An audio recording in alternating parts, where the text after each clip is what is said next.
Habituellement, nous avons tous du mal à changer, à supporter le changement. Le changement est un processus qui demande énormément de temps, qui demande également du courage. Et le changement, très souvent, intervient au moment où il y a une crise. Donc là, c'est le cas.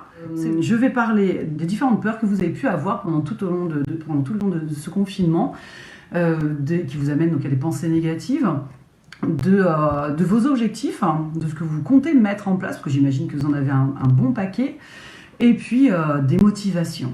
Qu'est-ce qui vous donne envie de mettre des choses en place, puisque quand on a été comme ça frustré pendant presque 2 mois, on a envie de faire plein de choses. Tout d'abord, je vais vous demander donc de vous abonner à ma chaîne YouTube. Si vous souhaitez un accompagnement parce que vous sentez que vous avez toujours des pensées négatives, que vous ne savez pas comment vous y prendre pendant ces 2 mois, vous avez essayé de faire du sport, vous n'avez pas réussi, eh bien, n'hésitez pas, contactez-moi. Voilà, je serai très honorée de pouvoir vous aider. Et puis, remplissez donc ce sondage qui me permet donc de faire un petit diagnostic et ensuite d'avoir un appel téléphonique avec vous pour cibler votre demande. Ne connaissez pas, je suis Francine Ridoineau, je suis préparatrice mentale et coach professionnel personnel, experte en gestion du stress et du défi. Je vais commencer tout d'abord par le fait que tout au long de l'année, il y a des moments où on prend de bonnes résolutions. J'ai fait juste après le Nouvel An une vidéo sur justement les bonnes résolutions qui ne sont pas bonnes finalement, puisque elles ne prévoient pas les moyens à mettre en œuvre pour atteindre notre but.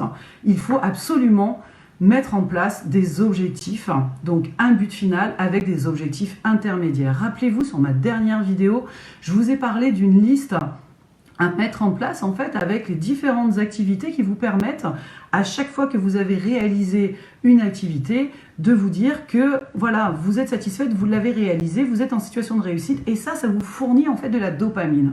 Donc la dopamine, l'hormone du plaisir. La deuxième chose dont je voulais vous parler, c'est donc de vos pensées négatives.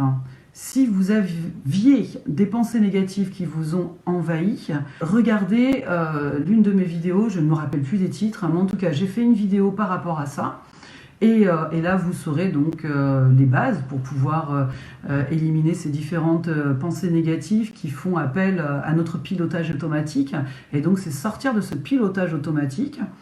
Moi, j'utilise une méthode qui est la méditation de pleine conscience, qui est quand même la méthode qui fait ses preuves partout dans le milieu médical, partout, vraiment. Donc, n'hésitez pas, si vous avez besoin d'être accompagné par rapport à ça, prenez contact avec moi, je vous répondrai vraiment avec grand plaisir. Voilà, donc pour ces pensées négatives qui peuvent amener certaines personnes à aller jusqu'à la dépression. Beaucoup de sportifs étaient très motivés au tout début et au bout de 15 jours, lorsqu'on leur a dit que leur fédération leur a annoncé qu'il n'y avait plus de compétition tout au long de l'année, eh bien certains en fait se sont démotivés. Certains sont rentrés dans des conduites addictives, puisque quand on fait du sport, on a l'habitude de sécréter cette dopamine, on a l'habitude également de sécréter l'endorphine. L'endorphine, c'est quand même, je ferai une vidéo là-dessus, l'hormone antidouleur. Donc en fait, on fait tout pour masquer cette douleur. Et puis, on se prend du plaisir. Et donc, il faut bien aller chercher en fait ce plaisir ailleurs. Donc certains tombent dans les jeux vidéo, parce que le plaisir il est facile à force de passer plein de petites étapes. Certains vont abuser de tabac, de produits illicites tels que les drogues. L'alcool, c'est pas illicite, mais bon, c'est pas terrible. Donc oui, et puis il y aura aussi des personnes qui vont être dans un déséquilibre alimentaire qui va les faire prendre du poids. Bref, en tout cas, ça va les mettre dans une condition qui va faire qu'elles vont plus du tout avoir la motivation à faire leur sport. Donc là, ça devient dangereux.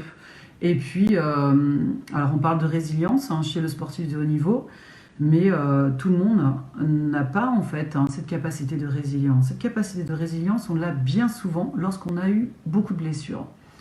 Donc attention, si vous comptez reprendre une activité sportive, que vous soyez amateur ou sportif de haut niveau, reprenez tranquillement parce que votre corps n'a plus l'habitude. Il a été sédentaire, votre tête, elle est toujours conditionnée pour faire les mêmes efforts, sauf que votre corps, il n'y est plus. Il n'y est plus du tout et vous allez le faire souffrir. Donc vos tendons vont souffrir, vos articulations vont souffrir, vos muscles évidemment vont prendre un sacré coup. Donc ça va entraîner évidemment du stress et puis le stress entraîne une anxiété ensuite chronique. Donc surtout, il faut y aller tranquillement puisque ce déconfinement va vous donner envie de faire plein de choses. Plein de choses veut dire tout et n'importe quoi. Donc ces objectifs sont importants. Si vous voulez que je vous aide à mettre en place ces objectifs, contactez-moi rapidement avant de rentrer dans un cercle vicieux.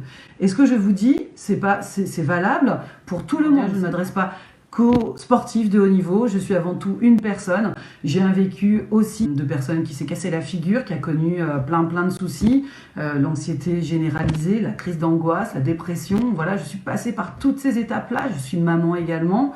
Donc, je connais bien en fait tous ces parcours.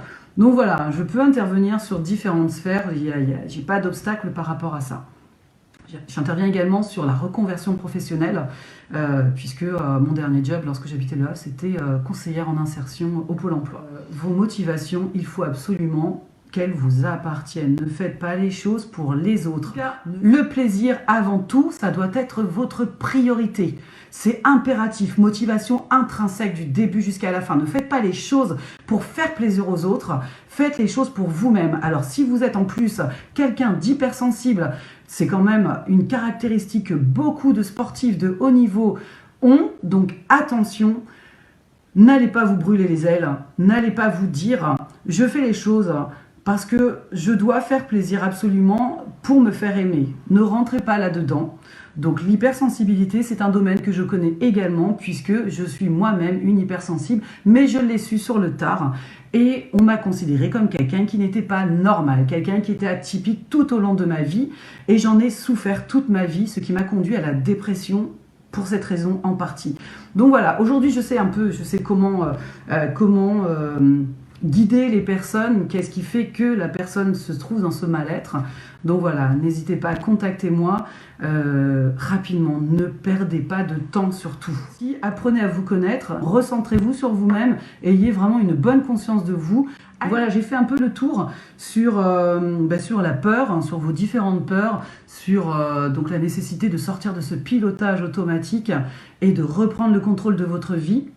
Donc pour cela, il faut apprendre à gérer vos émotions. Je peux vous aider à le faire. Je peux vous aider à gérer votre estime de vous-même. Ces deux-là sont indispensables pour avoir une bonne confiance en vous. Donc on passe par là pendant tout le long du coaching. Évidemment, tous les coachings en temps normal passent par là, sauf si la personne a déjà été coachée avant. Ne vous limitez pas, encore une fois, à vos résolutions comme après la nouvelle année. Ce sont des objectifs qu'il faut mettre en place. Pour pouvoir mettre des objectifs qui tiennent la route, vous devez vous connaître. Et puis pour terminer, vos motivations, elles doivent être intrinsèques. Faites les choses pour vous-même, ressentez les choses, soyez ancrés et ressentez vraiment tout ce qui se passe dans votre corps. Voilà, en tout cas, je me ferai un vrai plaisir à vous accompagner. Encore une fois, je vous invite à cliquer sur le bouton, donc abonnez-vous en bas sur votre droite. Et puis, remplissez ce questionnaire, ce sondage, en lien dans la description. Et prenez les documents sur le lâcher-prise, ils sont faits pour ça. J'ai mis du temps pour les faire exprès pour vous. Et puis voilà, je vous dis à bientôt pour la prochaine vidéo. Et bon déconfinement, mais attention, prenez soin de vous toujours.